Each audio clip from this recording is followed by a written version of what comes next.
ನನ್ನ ಹೆಸರು ವಿದ್ಯಾರಾಣಿ ಅಂತ. ನಾನು ಪ್ರೊಫೆಸರ್ ಆಗಿದ್ದೀನಿ Ambedkar institute of ಟೆಕ್ನಾಲಜಿಲಿ.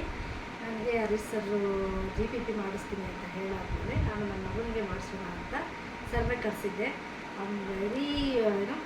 Very impressive.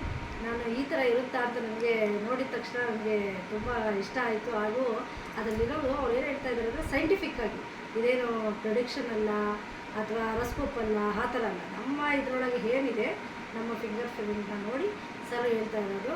ನನಗೆ ನಾನು ನನ್ನ ಮಗನ ನೋಡಿರೋದಕ್ಕೂ ಸರ್ ಹೇಳ್ತಾ ಇರೋದಕ್ಕೂ ಎಷ್ಟೊಂದು ನನಗೆ ರಿಸೆಂಬಲ್ಲು.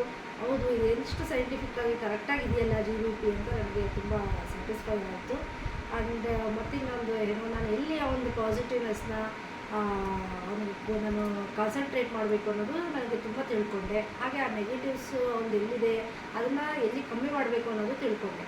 ಓವರಾಲು ಈ ನಾನು ಯಾವಾಗ ನಾನು 8 ಇಯರ್ಸಿಗೆ ನನ್ನ ಮಗನ ಮಾಡಿಸಿರೋದಕ್ಕೆ ಇನ್ನು ನಾನು ಎಷ್ಟು ವರ್ಷದ ಅವನನ್ನು ಯಾವ ಥರ ನಾನು ಸರಿ ಇದು ಮಾಡಿಕೊಂಡು ಅವನನ್ನು ಅವ್ನ ಕೆರಿಯರೇ ಆಗಲಿ ಅಥವಾ ಅವ್ನು ಎಮೋಷ್ನಲಿ ಹೇಗಿದ್ದಾನೆ, ಅವ್ನ ಫಿಸಿಕಲ್ ಸೈಕಾಲಜಿನೇ ಇದಾಗಲಿ ಯಾವುದನ್ನ ಆಗಲಿ ನಾನು ಇಂಪ್ರೂವ್ ಮಾಡೋಕ್ಕೆ ನನಗೆ ತುಂಬ ಬೆನಿಫಿಟ್ ಆಯಿತು.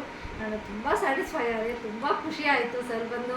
ಆಮೇಲೆ ಅವ್ರ ಪೇಷನ್ಸ್, ಅವರೆಷ್ಟು ಪೇಷನ್ಸ್ ಆಗಿ ಇಷ್ಟು ಟೈಮ್ ತೊಗೊಂಡು ಅವ್ರ ಟೈಮ್ನ ನಮಗೆ ಕೊಟ್ಟು ಇಷ್ಟು ಹೇಳಿದ್ರಲ್ಲ sir, I am very grateful to you. ತುಂಬ ಖುಷಿ ಆಯಿತು ನನಗೆ.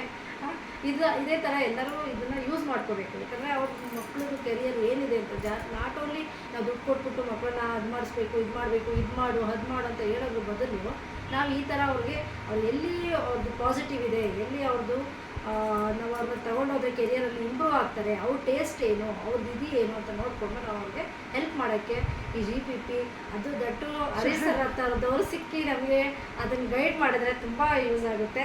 ಎಲ್ಲರೂ ಯೂಸ್ ಮಾಡ್ಕೊಳ್ಳಿ, ಎಲ್ಲರಿಗೂ ಒಳ್ಳೆಯದಾಗಲಿ.